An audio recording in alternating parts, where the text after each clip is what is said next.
আসসালামু আলাইকুম প্রিয় দর্শক, অন্য মঞ্চের আলাপ চাইতায় আপনাদের সকলকে আমন্ত্রণ জানাচ্ছি। আসসালামু আলাইকুম। আজকে আপনাদের সামনে আবার হাজির হলাম যে ইউনূস শাহী পদত্যাগের জন্য 5টি দাবি দিয়েছেন সেনাপ্রধানের কাছে, এবং সেটা রাষ্ট্রপতির কাছে পৌঁছানোর দায়িত্ব নাকি সেনাপ্রধানকে দিয়েছেন। এটা হচ্ছে যে ভেতরকার একদম সলিড ইনফরমেশন, যে ইনফরমেশনটা এখন থেকে 3 ঘন্টা আগে আমি পেয়েছি। তো উনি পদত্যাগ করে কি করবেন? আসলে উনি পদত্যাগ করবেন বলতে, যেহেতু এখন কেউই ওনাকে আর বিশ্বাস করছেন না, ওনাকে পদত্যাগ করতে হবে। সেনাপ্রধানও চাচ্ছেন না যে ওনার আন্ডারে কোনো নির্বাচন হোক।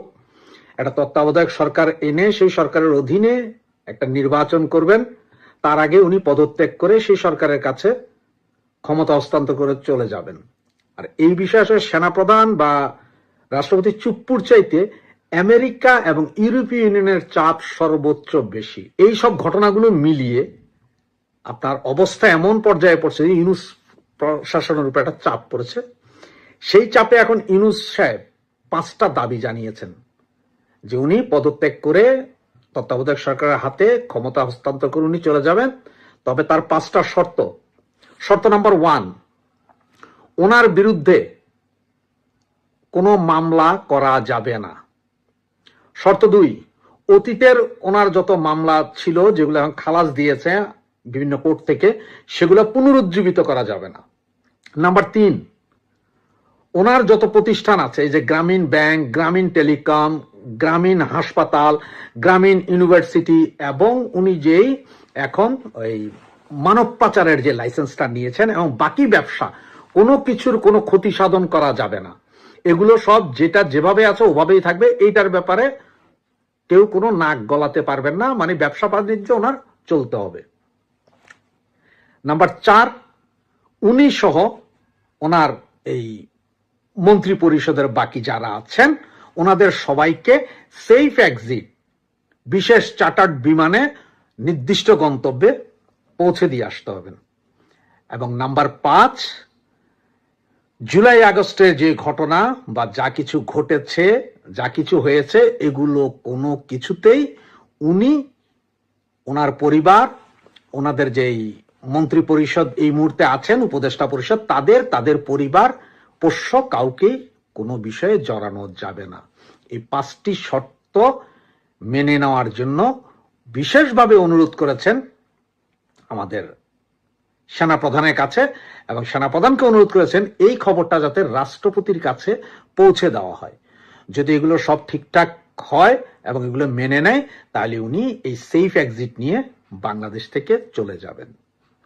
এবং ওনার চলে যাওয়ার মূল কারণ নির্ঘাত আপনাদের বুঝাতে পেরেছি। এই হচ্ছে যে মূল কাহিনী। তবে শর্ত ওই 5টাই দিয়েছেন ইউনূস সাহেব, যে 5টা মেনে নিলেই উনি যে কোনো মুহূর্তে তত্ত্বাবধায়ক সরকারের হাতে ক্ষমতা দিয়ে চলে যাওয়ার জন্য উনি রাজি হয়েছেন।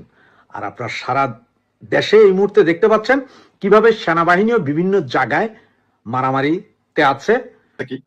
যে 11 তারিখ রাতের একেবারে 12টা বাজার 1 মিনিট আগ পর্যন্ত আমার সন্দেহ থাকবে নির্বাচন হবে কিনা। এটা বলে দিয়েছি। 12 তারিখে নির্বাচন হলো, আমি এটা এখন না আগে থেকে বলে আসতেছি। আমার যথেষ্ট সংশয় রয়েছে নির্বাচন হবে না। কারণ শ্বশুর বাড়ি খাওয়া আর বালুর চরে হাগা, এত সুখ এখন যারা ক্ষমতায় আছে, এই সুখটা কেন ছাড়বে বলেন তো আমাকে। আমাকে বুঝিয়ে বলেন, যারা এই মুহূর্তে ক্ষমতায় আছে কোনো দায় নেই, কোনো দায়িত্ব নেই, তাদের আপনি দায় দিতেও পারবেন না। কারণ ইন্টারিম সরকারের তো কোনো দায় নাই রাষ্ট্রের প্রতি। তার দায় কি? তার দায় নাই। তার একটা দায়িত্ব আছে নির্বাচন করা। আপনি এই দেশের কি হলো, এই নেতাকে আপনি কৈফিয়ত তলব করতে পারবেন না, কারণ সে নির্বাচিত নয়। আপনি তাকে ভোট দেননি, আমি তাকে ভোট দেননি, দাদা দেননি, কেউই দেয়নি, নোবডি। তো এখন এরা তো চাইবেই যে, মনে করেন বিষয়টা এরকম, বিয়ে শাদী করলাম না, কিন্তু শ্বশুর বাড়ি শুধু যাওয়া আসা, খাওয়া দাওয়া, এমনকি শ্বশুর শাশুড়ি কোনো গিফট দিতে হয় না, শুধু আমি যাই নিয়ে আসি। এই সুযোগটা কে ছাড়ে বলেন? এরা তো চাইবে নির্বাচন যাতে না হোক। যত দেরি হবে এদের ততই লাভ, যত দেরি হবে ততই লাভ। বিষয়টা এরকম পাটের ব্যাপারের মতো, যে পাট তো গুদামে উঠাইছি, যত দেরি হবে ততই আমার পাটের দাম বাড়বে। বিষয়টা এরকম হয়ে গেছে। তাই আর এই প্রচেষ্টা অপচেষ্টা দুটোই চালাবে যাতে নির্বাচন না হয়। আদতে বিএনপি ছাড়া কেউ নির্বাচন চাইতেছে না। জামাত তো তাদের দায়িত্ব হলো যে নির্বাচন যদি হয় ভালা, না হইলে খুব ভালা। এটা হলো জামাতের দর্শন, ওটা আমরা বুঝি জামাতের বদমাইশি।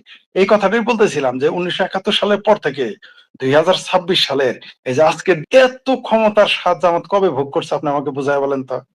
যে ঢাকা বিশ্ববিদ্যালয় তাদের দখলে, ছাত্র সংসদ তাদের দখলে, জাহাঙ্গীরনগর বিশ্ববিদ্যালয় তাদের দখলে, এসপি অফিস তাদের দখলে, ডিসি অফিস তাদের দখলে, মোটামুটি মসজিদ গুলো তো আগেই দখল করে নিছে। তো এই সুযোগ তারা আর কোনোদিন পেয়েছিল কি? যে তারা কেন চাইবে ইলেকশন? ইলেকশন চাইলেই তো বরং তাদের লস, কারণ ইলেকশন হয়ে গেলে একটা সরকার আসবে, আর নিশ্চয়ই সেই সরকারে জামাত এককভাবে কোনোদিনই সরকার গঠন করতে পারবে না, অন্য কোনো দল আসবে যদি ইলেকশন হয় আর কি। এমনকি সিলেকশনও যদি হয় তবুও জামাত ক্ষমতায় আসতে পারবে না, সেই সাংগঠনিক ক্ষমতা তাদের নাই। তাদের হাতে 6টা ব্যাংক থাকতে পারে, অজস্র ইন্স্যুরেন্স কোম্পানি থাকতে পারে, অনেক ব্যাংক থাকতে পারে, ইসলামী ব্যাংক সহ অনেক ব্যাংক থাকতে পারে, তারপর ইসলামী ব্যাংক হাসপাতাল থাকতে পারে, ইবনে সিনা থাকতে পারে, কিন্তু তাদের সাংগঠনিক ক্ষমতা অতটুকু নাই যে তারা ক্ষমতা দখল করবে এই দেশে, না ভোটে না বাই ফোর্স, কোনোভাবেই তারা ক্ষমতায় যেতে পারবে না। এই 17 মাস তারা সেই কেস স্টাডি করেছে, করে দেখেছে তারা যেতে পারবে না বলেই তো তারেক রহমানকে আসার অনুমতি দিয়েছে বলে প্রতীয়মান হয়, কেউ কেউ মনে করেন। আর দাদা একটা কথা বলেছে চমৎকার, যে কেন নির্বাচন হবে না তার একটা কারণ দাদা বলে গিয়েছেন, সেটা হলো যে রিপিট হচ্ছে, কিন্তু এটাই সত্য, কিছু কিছু রিপিট মাঝে মাঝে করতে হয়। সেটা হচ্ছে যে কোনো আমেজ নাই, মানে মানে যার বাড়িতে বিয়া তারই খবর নাই, পড়শিদের খবর কেমনে থাকবে? বিয়ে শাদী হইলে যেমন পড়শিরা খুশি, যার বিয়ে হবে তারা খুশি, আত্মীয় স্বজন খুশি, গ্রামের লোক খুশি, নির্বাচনে তো 14 গোষ্ঠী খুশি থাকে, আরো বেশি খুশি হয়। কিন্তু আপনি দেখেন রাত 8টার পরে মানুষজন বাইরে থাকে না, ভয়ে। যে নির্বাচন কোনোদিন ভয়ের মধ্যে হয়? হয় না। ওই যে দাদা বললো ঢাকাতে 13 নম্বর আসলে ঢাকাতে কেউ যায় না। হ্যাঁ, কেউ যায় না। আরে ভাই ঢাকা তো দূরের কথা, সবচেয়ে নির্বাচনী আমেজ থাকে হলো গ্রামে। সেই গ্রামে আপনি 10টার পরে কোনো দোকানে খোলা পাবেন না। অথচ আগে আমরা নির্বাচনের সময় দেখেছি 10টার পরে লোকজন যায় খেতে, সারা রাত বসে আড্ডা মারে, চা খায়, তাস খেলে, গল্প করে, পোস্টারে আঠা লাগায়, দৌড়াদৌড়ি করে। নির্বাচনে পোস্টারই তো লাগায় রাতে, নির্বাচনে কাজই তো রাইতে, তাই না? কিন্তু আমরা তা দেখতেছি না এইবার। তো এই না দেখার কারণে জনগণ হতাশ। আর ওই যে বললেন যে ক্যান্ডিডেট নিজেই যায় না, শুনেন আমি 3টা জায়গায় মনোনয়ন পত্র তুলতে আমার লোক পাঠাইছিলাম। প্রথমত বলছে যে আমাকে তো মেরে ফেলবে বা আমার লোকদের মেরে ফেলবে। তারপরে তো আমি তো ঘাওড়া লোক, জামালপুর বাড়ি, ময়মনসিংহ অঞ্চলের লোক, আমরা একটু তেরা থাকে আমাদের রক। তো আমরা তো আবার পাঠাইছি। তখন ডিসি সাহেব বলছে, ভাই আপনি কেন এগুলো করতেছেন? এগুলো পাঠানোর কারণটা কি? নির্বাচন তো হবে না। কোথায় কোথায় বলছে শুনবেন? 16তেও এই কথা বলা হয়েছে, ঢাকার 16 নম্বরে, মধুপুর টাঙ্গাইলিয়াকে বলা হয়েছে, জামালপুর এই কথাই বলছে আমাকে। এটা আজকে কেন বললাম? যেহেতু আপনারা কথাটা তুলছেন। তারা বলছে নির্বাচন হবে না, এগুলো আপনি কেন জমা দিতেছেন? কি দরকার আপনার ঝামেলায় পড়া? যদি নির্বাচন হইতো আপনি নির্বাচন করতেন, অন্য কথা ছিল। আমি বলছি আমি তো এমপি প্রার্থী হবো, আমার তো আপনারা সিকিউরিটি দিবেন। বলছে যে ভাই নির্বাচনই তো হবে না, আপনার সিকিউরিটি কে দিবে? ঠিক আছে, এই হচ্ছে একজন ডিসিদের কথা। এটা ঢাকার ডিসির কথা বললাম, টাঙ্গাইলের ডিসির কথা বললাম, জামালপুরের ডিসির কথা বললাম। এখন বলবেন যে যে আপনি কি ডিসির সাথে কথা বলছেন? না, আমার সাথে কে কথা? আমার নাম শুনলেই কেউ ফোন রিসিভ করে না। সুতরাং তারা তাদের প্রতিনিধির মাধ্যমে বা অন্যভাবে তাদের সাথে কথা, তাদের সাথেই কোনো না কোনো ভাবে বলা হয়েছে। যাই হোক, সেটা অন্য বিষয়। তো এই হলো, তারাই যদি এই কথা বলে। আর জনগণের কথা শুনবেন। যখন আমি জিজ্ঞেস করছি কি চাচা নির্বাচনের খবর কি, বলে ভাইস্তা কি নির্বাচন আর করবো, আগে বিড়ি নিয়ে সারতে পারতাম না, সিগারেট নিয়ে সারতে পারতাম না, চা খায় সারতে পারতাম না, এখন দেখি কি আম করি চা খাওয়ান লাগে। দাদা যেটা বললো ক্যান্ডিডেট খুঁজে হয় না। আগে ক্যান্ডিডেট তো দূরের কথা, ক্যান্ডিডেটের সামসার চোটে সামসায় মারামারি হইতো ক্যান্ডিডেটের। মানে এত ক্যান্ডিডেট থাকতো, এত সামসা থাকতো। এখন ক্যান্ডিডেট খুঁজে পাওয়া যায় না, সামসা কোথায় পাবেন? এই অবস্থায় তো আপনি নির্বাচন কেন আপনি আশা করেন না? দ্বিতীয় যে প্রশ্ন করছেন, নির্বাচন হলে কি হবে? এই দেশে যদি নির্বাচন না হলে কি হবে? নির্বাচন হলেও বলে দেই আমি, বাংলাদেশ খাদের কিনারায় গিয়ে পড়বে। আর যদি নির্বাচন নাও হয় তাহলে জাহান্নামের চৌরাস্তায় পড়বে। ফলাফল একটাই নির্বাচন সম্পর্কে, যদি নির্বাচন হয় তাহলে তরমুজ পড়বে চাকুর উপরে, আর নির্বাচন যদি না হয় তাহলে তরমুজ পড়বে চাকুর উপরে। মানে ফলাফল কিন্তু একই, অর্থাৎ তরমুজ কাটা যাবে। বিষয়টা এরকম, বাংলাদেশটা এখন তরমুজে পরিণত হয়েছে। বাংলাদেশ এখন গনিমতের মাল, যার যেভাবে ইচ্ছা যা ইচ্ছা তাই করতেছে। আমার ভাষা একটু বলি, দাদা তো বলবে একাডেমিক, আমি একটু নন একাডেমিক বলি। ঘটনা হইলো যে মানে মানে এইরকমই দাওয়াতি, এইরকমই নিমন্ত্রণকারী যে মনে করেন যে আপনি আমাকে আর শঙ্কর দাকে দাওয়াত দিলেন এবং সাথে বললেন কোনো কিছু আনতে হবে না গিফট। মাশাআল্লাহ, ভালো কথা। আবার এও বললেন যে আপনাদের গাড়ি ভাড়াটাও আমি পাঠিয়ে দেবো, আপনি ঢাকা থেকে আসবেন, আপনি বরিশাল থেকে আসবেন, আমি টিকিট বাসের একেবারে ক্লাস 1 বিজনেস ক্লাসের বাসের টিকিট পাঠিয়ে দিতেছি, তো প্রাইভেট কার পাঠিয়ে দিতেছি। তারপরে আমরা দুইজন না করলাম যে আপনি দাওয়াত খাবো না। তাহলে বুঝেন যে কিরকম দাওয়াত খানে না আপনি। কিরকম আপনার অবস্থা, কিরকম আপনার আয়োজন যে গাড়ি ভাড়া দিয়েও আপনি দাওয়াত খাওয়ার লোক খুঁজে পাইতেছেন না, নিমন্ত্রণ খাওয়ার লোক খুঁজে পান না। এটা একটা হাস্যকর। পৃথিবীর ইতিহাসে বোধহয় এরকম কোনো ঘটনা ঘটে নাই যে যেই দেশে নির্বাচন হবে, নির্বাচন কমিশনার বলবে বা যারা ক্ষমতায় তারা বলবে আপনারা আসেন, প্রতিনিধিত্ব করতে খরচপাতি আমরা দেবো। এই জীবনের প্রথম শুনলাম। এটা একটা হাস্যকর ব্যাপার। মানে আপনি বিশ্বাস করেন, আমার এটা শোনার পরেই আমি প্রথমে বিশ্বাস করি না, আমি খবরটা মাত্র 1 ঘন্টা আগে জানছি। এত হাসির বিষয়টা যে আজ পর্যন্ত প্রতিনিধিরা সবসময় আসতে চায়, বরং আমরা দেখেছি সরকার না করে আসতে দিব না, কারণ দুর্নীতি করবে। আর এরা ডাকে তাও আসে না। দালমে কুস্তো কাল্লা হায়, কারণ তারা বুঝে ফেলেছে যে এই নির্বাচন হবে বাংলাদেশের ইতিহাসে সবচেয়ে বিতর্কিত এবং নিকৃষ্ট নির্বাচন। তো এই কালা দাগ ইউনূসের গায়েই থাকুক, আসিফ সারের গায়েই থাকুক, ওয়াকার সাহেবের গায়েই থাকুক, নির্বাচন কমিশনারের গায়েই থাকুক, জাতিসংঘের পর্যবেক্ষক দল কোন দুঃখে দাগ নিতে যাবে, সেই জন্য তারা আসবে না। তবে এরা না আসার মধ্যে প্রমাণ হয়ে গেছে যে বাংলাদেশের নির্বাচন এটা হচ্ছে না, অথবা নির্বাচন ভালো হবে না, হওয়ার প্রশ্নই আসে না। এরা তো টিকে আছে মব কালচারের উপরে, এই মব সন্ত্রাসের ঘাড়ে চড়েই তো তারা টিকে আছে। তো এরা তো চলতে দিতেই পারে। আর আপনি দেখেন, আপনি তো বললেন যে সকালে ধরলো, বিকেলে রিমান্ড দিল, সন্ধ্যায় ছেড়ে দিল। অথচ আমরা বীর মুক্তিযোদ্ধা যাদের বয়স 80-র উপরে, 82-83, তাদের মাসের পর মাস জেলে থাকতে দেখেছি। এমনকি এই দেশের একজন প্রখ্যাত শিক্ষাবিদ কলিমুল্লাহ স্যারকে বিনা কারণে তাকে জেলে পাঠানো হয়েছে। আমরা তাকে দেখতে পেলাম, তারা জেলে আছে, জামিন দেওয়া তো দূরের কথা। আরেকজন আছে সবচেয়ে নিরীহ প্রাণী, যেটা আমি বাংলাদেশের হিন্দুদের নিরীহ প্রাণী মনে করি, I am sorry to say. তো নিরীহ প্রাণীদের একাংশের একটা নেতা, এই কি যেন নাম তার, চিন্ময় কৃষ্ণ দাস। চিন্ময় কৃষ্ণ দাসকে বছর হয়ে গেল তাকে জেলে রাখা হয়েছে। শুধু জেলে রাখা হয় নাই, তার উকিলও নিয়োগ দেওয়া যাবে না, সেই ভয়ে রবীন্দ্র ঘোষ তো ভারতেই চলে গেছে ভয়ে। তো এই যে এমনকি বলা হয়েছে তিনি ফিরে আসলে তাকে গ্রেপ্তার করবে, তার কোনো উকিল নিতে দিবে না। এটা প্রকাশ্য বলেছে, এমন না যে এটা গোপন। তাহলে সেইখানে আবার তার নামে মামলা দিতেছে যে তিনি নাকি বাংলাদেশের পতাকার উপরে তাদের ইসকনের বা ভারতীয় কোন রঙের বা পতাকা বা সনাতনী ধর্মের কোন পতাকা বা নিশান সেখানে নাকি দিয়েছিলেন, যদি এটা সর্বৈব মিথ্যা। কিন্তু আমরা দেখলাম যে বাংলাদেশের পতাকার উপরে আইএসআই এর পতাকা নিয়ে দেলোয়ার হোসেন সাইদির ছেলে ঘুরলো, তারপরে আরো অন্যান্য ছেলেদের মেয়েদের আমরা দেখলাম আইএসআই এর পতাকা বাংলাদেশের পতাকার উপরে পথ করে চালাইলো, এবং তারা সেটা ব্রেভলি সেটা ভিডিও করে নিজেরাই চাললো।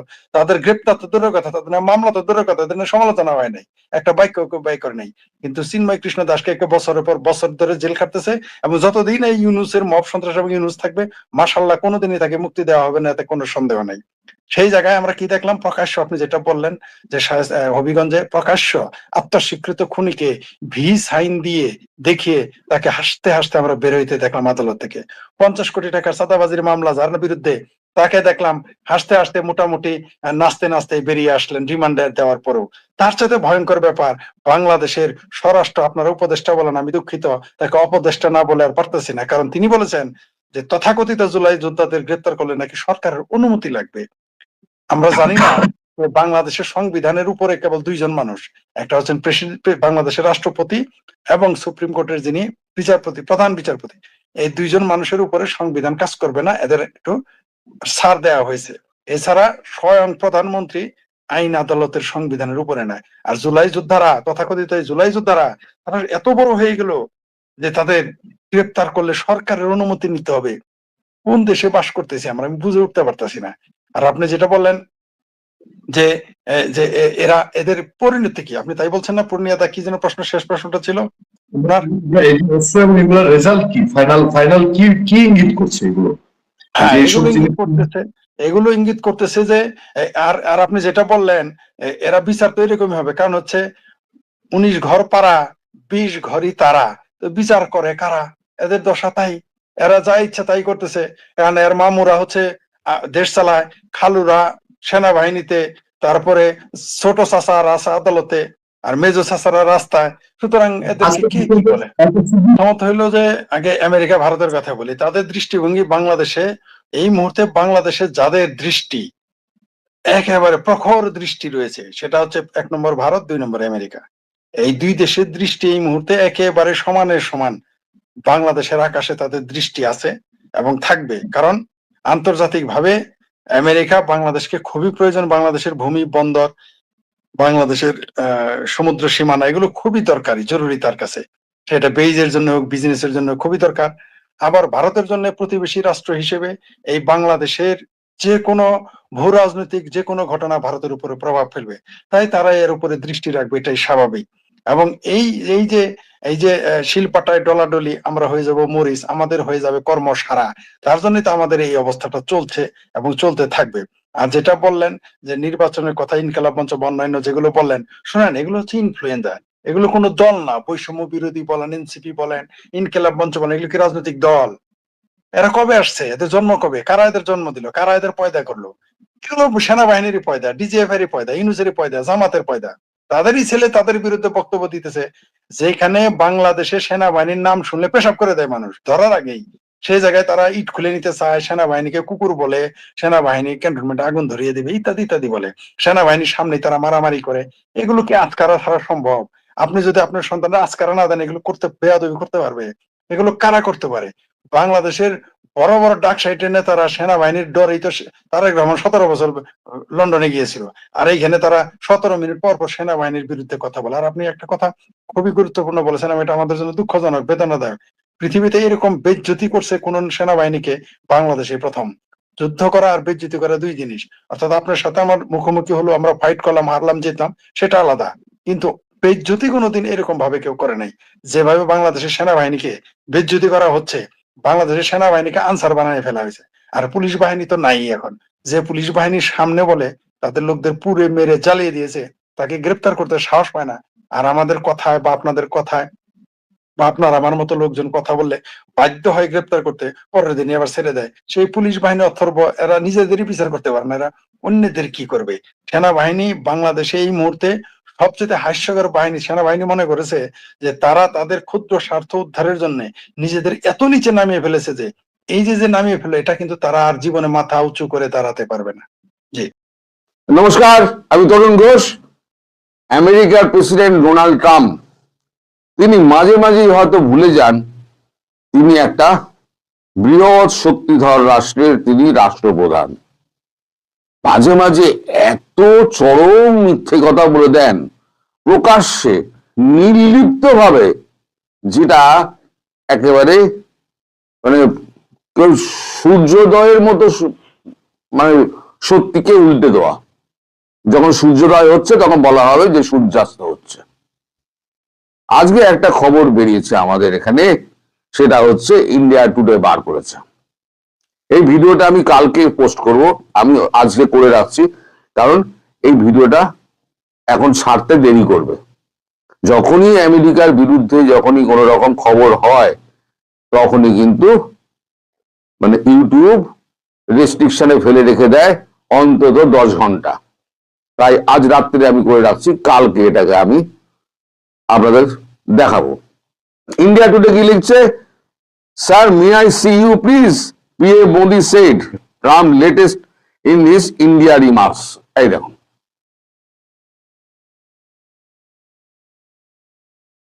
দেখতে পাচ্ছেন? এটা কবে বেরিয়েছে? এটা বেরিয়েছে 7 তারিখ।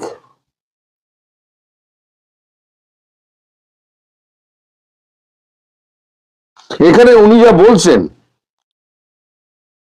তাতে উনি বলছেন যে মোদি আমাকে ফোন করেছিল, ফোন করে উনি বলেছেন, মোদি বলেছেন যে আমাকে আর ট্যারিফ বাড়াবেন না, আমি আপনার সঙ্গে দেখা করতে চাই। উনি 62টা অ্যাপাচে হেলিকপ্টার উনি অর্ডার দিয়েছেন। আমরা 5টা হেলিকপ্টার আমরা দিয়েছি। পুরোটা ডাহা মিথ্যে কথা। সত্যটা হলো 2020 সালে 6টা অ্যাপাচে হেলিকপ্টার ইন্ডিয়ান আর্মির জন্য অর্ডার দেওয়া হয়েছিল। সেটা লেট করে 2025-এর মিডলে আমাদের এই 6টা ডেলিভার করা হয়। আর 62টা আমাদের লাইট কম্ব্যাট যে হেলিকপ্টার, সেটা আমরা অর্ডার দিয়েছি আমাদের হিন্দুস্তান অ্যারোনটিক্যাল লিমিটেডকে, হ্যাল যেটা, তাদের অর্ডার দিয়েছি। এই যে যে কথাগুলো উনি বলছেন, আমার সঙ্গে দেখা করতে চেয়েছেন, উনি হেলিকপ্টার আমরা দিয়েছি, হেলিকপ্টার দিয়েছেন 2025 সালে, আর উনি এখন বলছেন তাও 6টার জায়গায় 5টা বলছেন, মানে ভুলে গেছেন। সত্যিটা মনে থাকে, মিথ্যে তো মনে থাকে না। ওনাকে যা ব্রিফ করা হয়েছিল উনি সেটা ভুলে গেছেন। উনি বলছেন 5টা হেলিকপ্টার আমাদের কিনবে বলেছে। আমাদের 6টা কেনা হয়ে গেছে, ডেলিভারি আমাদের পেয়ে গেছি, দেরি হলেও ডেলিভারি পেয়ে গেছি। এই যে উনি মিথ্যে কথাটা বললেন, মানে সূর্যাস্তকে সূর্যোদয় বা সূর্যোদয়কে সূর্যাস্ত উনি যে করে দিচ্ছেন, তিনি কি ভুলে যাচ্ছেন তিনি একটা বৃহৎ দেশের, সর্ববৃহৎ দেশের সব থেকে ক্ষমতাধর একজন রাষ্ট্রপতি? তার বিহেভিয়ার মাঝে মাঝে মনে করিয়ে দেয় যে ইনি কে, সত্যিকারের মুখোশ পরে আছেন, নাকি ইনি একেবারে মানে যা বলেন তার নিজে কানে শোনেন না, মুখ দিয়ে বলে দেন। উনি এই যে বললেন, নিশ্চয়ই ওনার পরামর্শদাতা যারা আছেন তারা নিশ্চয়ই ওনাকে বুদ্ধি দিয়েছেন যে আপনি এইটা বলুন, এইটা বললে পরে ওদের ওখানে বিরোধী দলে খুব হইচই হবে যে প্রধানমন্ত্রী গিয়ে পায়ে পড়েছে, তাহলে একটা মন্ত্রীর উপরে চাপ সৃষ্টি হবে। আর কত চাপ দেবেন? এবং বলেছেন ট্যারিফ যাতে না বাড়ানো হয়। আরে 50% ট্যারিফ তো দিয়ে দিয়েছেন, প্রায় একে তো প্রায় স্যাংশনই বলা যায়। তা সত্ত্বেও ভারতের কিছু এসছে? কিচ্ছু আসে যায়নি। ভারত 40 ট্রিলিয়ন ইকোনমি আছে, আর এখনো পর্যন্ত 750 বিলিয়ন আমাদের ফরেন রিজার্ভ আছে। আমাদের জিডিপি গ্রোথ 8.5%, যেটা আপনার প্রচন্ড ধাক্কা দিয়েছিল যে এত ট্যারিফ বসালাম, এত করলাম, তারপরেও গ্রোথ কি করে, জিডিপি কি করে 8.5% হয়ে গেল। ভারত তো এইটুকু দেশ নয়, এ তো ভেনেজুয়েলা নয় যে আপনি এসে অধিকার করে নেবেন বা অধিকার করার হুমকি দেবেন। আপনি কিউবা এই সমস্ত যত দেশ আছে তাদেরকে আপনি হুমকি টুমকি দিচ্ছেন সেদিন। কিন্তু ভেনেজুয়েলার ব্যাপারটা হচ্ছে সত্যি একটা অন্য ধরনের ব্যাপার। কারণ আমার ব্যাকইয়ার্ডে আপনি যখন এসছেন তখন আমি যেমন প্রতিবাদ করেছিলাম, যে আশ্রয় দিয়েছে তাদের বিরুদ্ধে যখন আমরা অ্যাকশন নিচ্ছি, তেমনি ভেনেজুয়েলা চীনকে ডেকে এনেছে আপনার ব্যাকইয়ার্ডে, আপনি অ্যাকশন নিয়েছেন। ঠিক আছে, এই ইকুয়েশন অব্দি ঠিক আছে, তো তাই বলে আপনি কিউবা আপনি ফিনল্যান্ড সব দখল করে নেবেন, এ তো দাদাগিরি হয়ে গেল দাদা। মিস্টার প্রেসিডেন্ট, এ একদম দাদাগিরি হয়ে গেল। আপনি ইতিহাসে আপনার নাম স্বর্ণাক্ষরে লেখা থাকবে, 1 মিথ্যাবাদী হিসেবে, আর 2 হচ্ছে আপনার এই উল্টো পাল্টা ডিসিশন নেওয়া। এতে কি হচ্ছে জানেন? এতে হচ্ছে আমেরিকার ওপরেতে সারা পৃথিবীর আস্থা কমে যাচ্ছে, সারা পৃথিবীর আস্থা কমে যাচ্ছে। আপনি যেগুলো সাউথ ইস্ট এশিয়া আপনি ডোনাল্ড ট্রাম্প আপনি আসতে পারবেন না, সেই পথ আপনার বন্ধ। চীন, ভারত, রাশিয়া, এই যে রিগটা গঠন হচ্ছে, এই রিগ গঠন হওয়ার পূর্বে আপনার পেছনে একটি বংশদণ্ড ঠেলার জন্য কিন্তু 3 মাথা কিন্তু রেডি হয়ে গিয়েছে। সেটা নিয়ে আমি পরে বলবো। কিন্তু এই যে আপনি যেগুলো করে চলেছেন, এতে কিন্তু ভারতের কিছু যাবে আসবে না, আলটিমেটলি মুখটা পুড়বে। আমাদের বিদেশ মন্ত্রক থেকে খুব শীঘ্রই আমি ভিডিওটা আমি কালকে যখন ছাড়বো, তখন বিদেশ মন্ত্রক থেকে নিশ্চয়ই একটা কড়া প্রতিক্রিয়া দিয়ে একটা বিবৃতি দেওয়া হবে আগামীকাল, মানে 8 তারিখ। আজ আমি 7 তারিখে ভিডিওটা করছি, 8 তারিখে কড়া প্রতিক্রিয়া দেওয়া হবে, সেটা নিয়েও আমি একটা ভিডিও করব। কারণ এটা জলজান্ত এই মিথ্যে কথাটা কেউ সহ্য করবে না। নরেন্দ্র মোদী আপনার ফোন ধরেন না, আপনি নিজে বলেছেন আমি মোদীকে 7 বার ফোন করেছিলাম, মোদী আমার ফোন ধরেননি, তাতে আমি অপমানিত হয়েছি। আপনি সেই মোদীকে বললেন যে নরেন্দ্র মোদী আপনার পায়ে ধরেছিল, আপনার বলেছিল স্যার আমি আপনার সঙ্গে দেখা করতে চাই। কোথায় আছেন আপনি? আপনি যা খুশি তাই বলে দেবেন, বিশ্ব মেনে নেবে। বিশ্বের কাছে আপনি ক্রমশ হাস্যস্কর হয়ে উঠছেন। আপনি আমি কোনো ব্যাপারে আপনাকে সাপোর্ট করি, কিন্তু যখনই আপনি ভারতের বিরুদ্ধে এবং নরেন্দ্র মোদীর বিরুদ্ধে আপনি যখন মিথ্যে কথাগুলো বলবেন না, তখন ভারতবাসী কেউ মেনে নেবে না, কেউ আপনাকে মেনে নেবে না।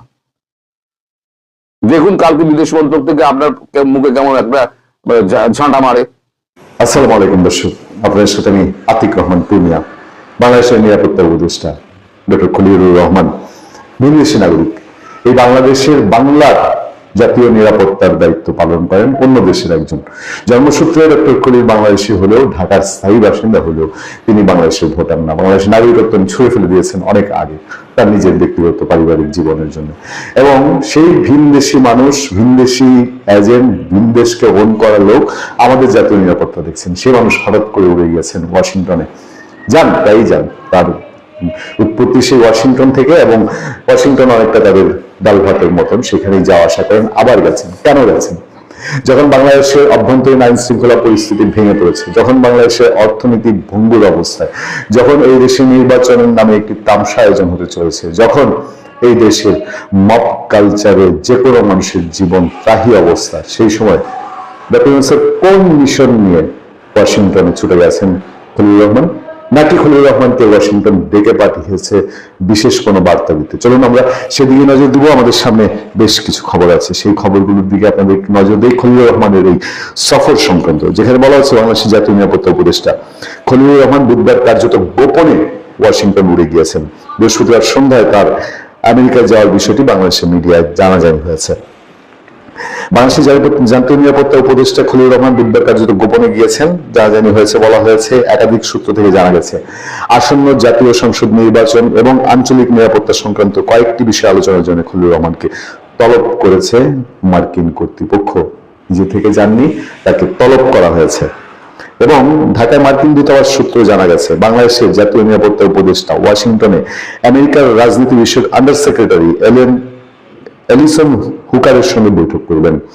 ওই বৈঠকে দক্ষিণ ও মধ্য এশিয়া বিষয়ক সহকারী মার্কিন বিদেশ সচিব, ভারতীয় বংশোদ্ভূত পল কাপুর, বড় খেলোয়াড়, এবং দিল্লিতে মার্কিন রাষ্ট্রদূত তথা দক্ষিণ ও মধ্য এশিয়া বিষয়ক যুক্তরাষ্ট্রের বিশেষ দূত সার্জিও গোরো উপস্থিত থাকবেন। পাশাপাশি আমেরিকার সহকারী বাণিজ্য প্রতিনিধি ব্র্যান্ডন লিঞ্চের সঙ্গে জাতীয় নিরাপত্তা উপদেষ্টা খলিলুর রহমানের একটি বৈঠক হওয়ার কথা রয়েছে। সবই সূত্রের খবর। একাধিক সূত্র জানাচ্ছে, বাংলাদেশের নির্বাচন নিয়ে খলিলুর রহমানকে মার্কিন প্রশাসন তাদের অভিমত জানিয়ে দেবে।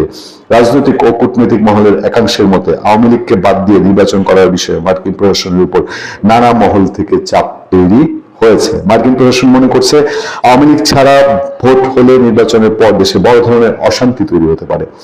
এমন আশঙ্কার কথা শেখ হাসিনা পুত্র সজীব ওয়াজেদ জয় একাধিকবার বলেছেন। যদিও প্রার্থীদের মনোনয়নপত্র পেশের পর্ব শেষ হয়ে গিয়েছে, আনুষ্ঠানিক প্রচার শুরু হবে কয়েকদিনের মধ্যে। আপনারা জানেন যে যদি আওয়ামী লীগ বিহীন নির্বাচন হয় তাহলে সামনে বাংলাদেশের অস্থিরতা বাড়বে। এটা বাংলাদেশের ভেতরেও অনেকেই অনেকভাবে সেটা বলে আসছেন। এবং এই প্রেক্ষাপটে ভারত এবং আমেরিকা তাদের নিজেদের জনগণের ভেতরে একটা চাপ তৈরি হয়েছে। জানা গেছে, বাংলাদেশের ক্রমবর্ধমান সাম্প্রদায়িক সহিংসতার ঘটনায় মার্কিন যুক্তরাষ্ট্র অত্যন্ত ক্ষুব্ধ ও বিচলিত। বাংলাদেশ সংখ্যালঘুদের বৃহত্তর সংগঠন বাংলাদেশ হিন্দু বৌদ্ধ খ্রিস্টান ঐক্য পরিষদ দাবি করেছে, শুধু গত ডিসেম্বর মাসে সে দেশে 10 জন হিন্দু সাম্প্রদায়িক হিংসার বলি হয়েছেন। 50টি দেশের পরিবারের উপর হামলা, চুরি, ডাকাতি, ধর্ষণের ঘটনা ঘটেছে। খলিলুর রহমান আমেরিকার সফর নিয়ে কৌতূহলের আরো একটি বড় কারণ তার ওয়াশিংটন যাওয়ার বিষয়টি সরকারের তরফে গোপন রাখার চেষ্টা।